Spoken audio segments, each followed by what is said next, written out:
Hey, what's going on, you guys? It's Mario Mazzetti here. Welcome back to the channel. I'm really excited to be sharing this new project with you. It's something I've been working really hard on, and it is called Create Like Blank. And it is where I take your guys' favorite photographers and emulate their style and break down what we see, what we like about their pictures, and then I show you guys how I would go about recreating that. So our first photographer that we are working on is Thomas Nguyen.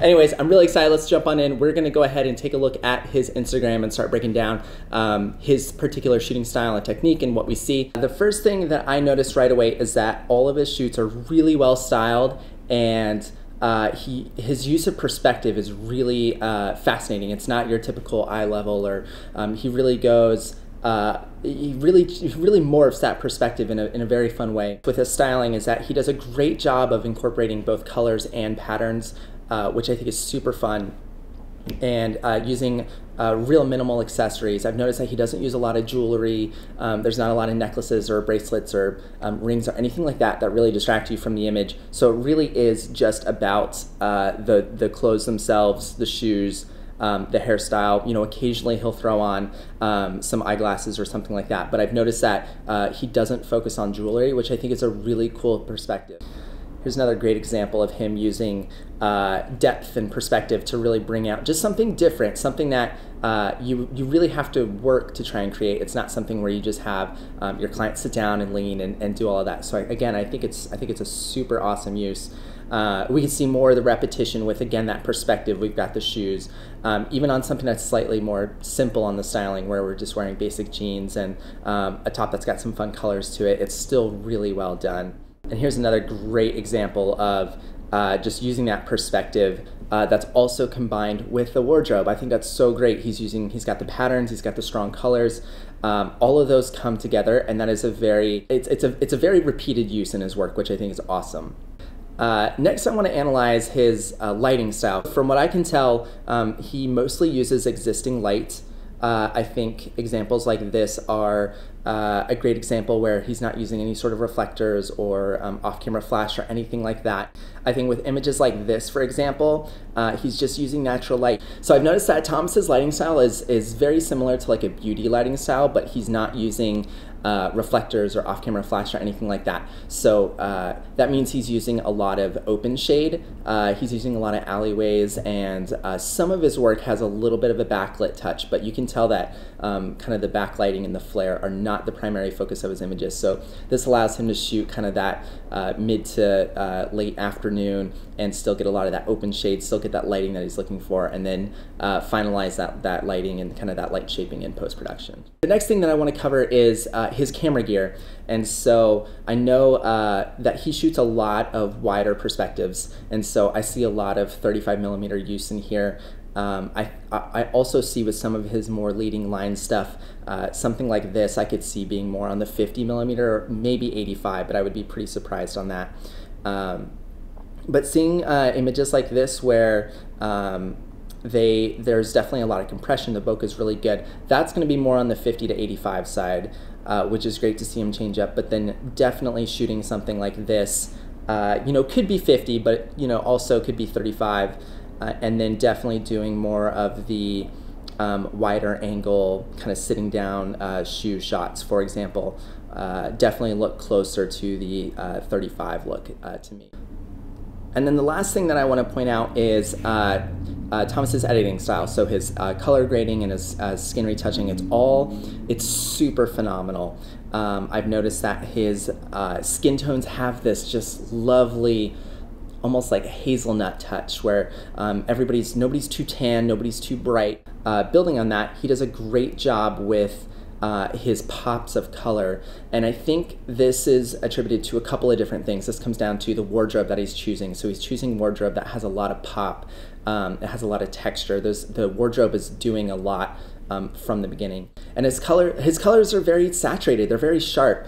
And I would say this is in part due to wardrobe, this is in part due to the location, and it's also in part due to post-production. So I think really balancing out wardrobe, location, and post-production creates that really saturated and sharp color, but it's not like bubblegum poppy either. It's not too much in your face. So I think he does a really good job of blending that. looking through the wardrobe, I found that there are two main stores that Thomas shops at a lot for his clients, or he has his client shop at, and that's PacSun and Urban Outfitters. And so what I did was when I started to piece together my version of the shoot, those are the two stores that I went to, and I actually found that PacSun had a bunch of amazing options. And I was shopping for outfits that had a lot of pop, that had a lot of contrast, and I found that it was super easy to do there. Their style is very reminiscent of that right now. So that was my best approach to styling the shoot, styling my shoot like Thomas. I knew that I just wanted to shoot in a very basic neighborhood, so I actually just shot outside of my neighborhood out in Venice, and there were just very simple chain link fence. There was a couple of kind of white, walls that made it up to like an apartment complex, and a couple of greenery options. And I just knew that I wanted to shoot in the mid to late afternoon just to get that sun that was nice and low. So that was my only criteria, and it was nice because one of the things that I love about his work is that you can really shoot it anywhere. His work doesn't really require an epic location. I love that he focuses more on things that he has control of, like wardrobe and his clients and all of that. So it's very cool to see that he's not requiring some epic sunset or a crazy field or a crazy downtown location. I mean, he really does a great job at simplifying the location stuff. So for this particular video, that made it a lot easier. All right, you guys, so that covers the pre-planning, and that covers my approach to Thomas's style. So now we're actually gonna head on location, and you guys are gonna get to watch a couple minutes of me doing my best to shoot and emulate his style, and we're gonna jump on in. So I hope you guys enjoy.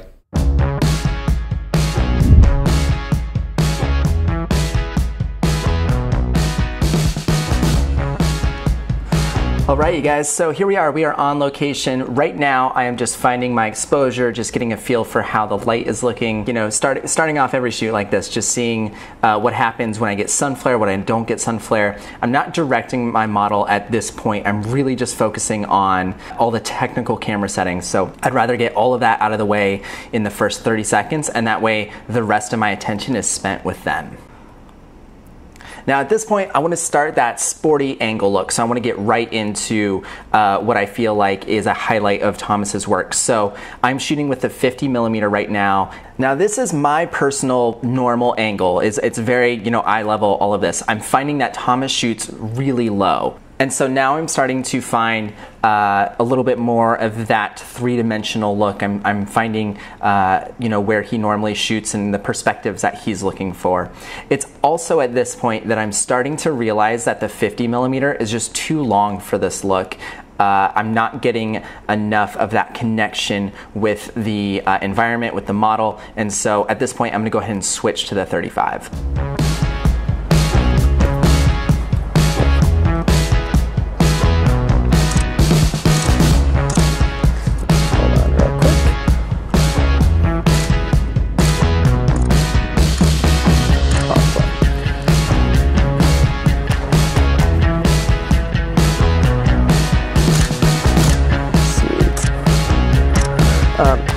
Point that a little bit more that way. Yep, there you go. Because I don't usually shoot these angles, I'm actually overshooting a lot of this because I'm just not familiar with it. So I'm playing with shooting horizontal versus vertical. I'm testing out her positions as well. So I'm seeing if her leaning back is more interesting than leaning forward, and just really getting a feel for what this angle can do as far as posing.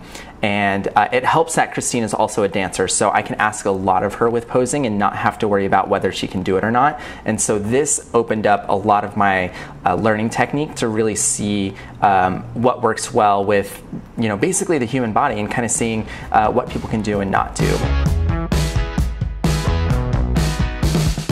One thing you're going to notice is that this is not my ideal shoe choice for this photo shoot. I asked her to bring white sneakers, and we unfortunately weren't able to get them. So one of the things I've noticed is that with Thomas's work, he has a lot of continuity with his color styles, so very much that color blocking style, and the Converse shoes just don't do it for this particular shoot.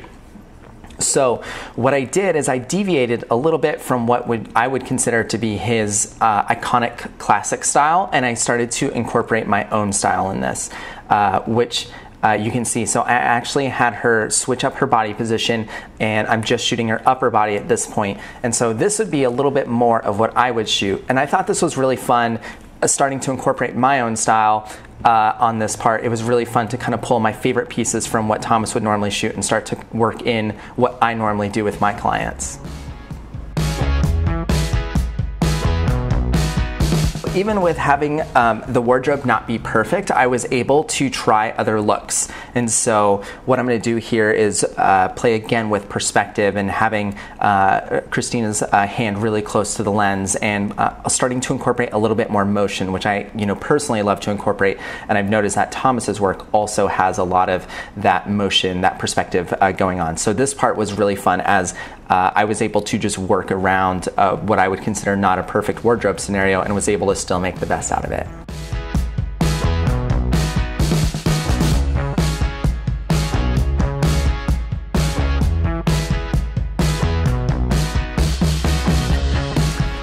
It was also fun to play with some different ideas too. I know you can, just have the hand pointed at the camera, but I thought it would be fun to actually have her swinging her hands. That I think that energy is going to be conveyed in the rest of her body language in the pictures as well.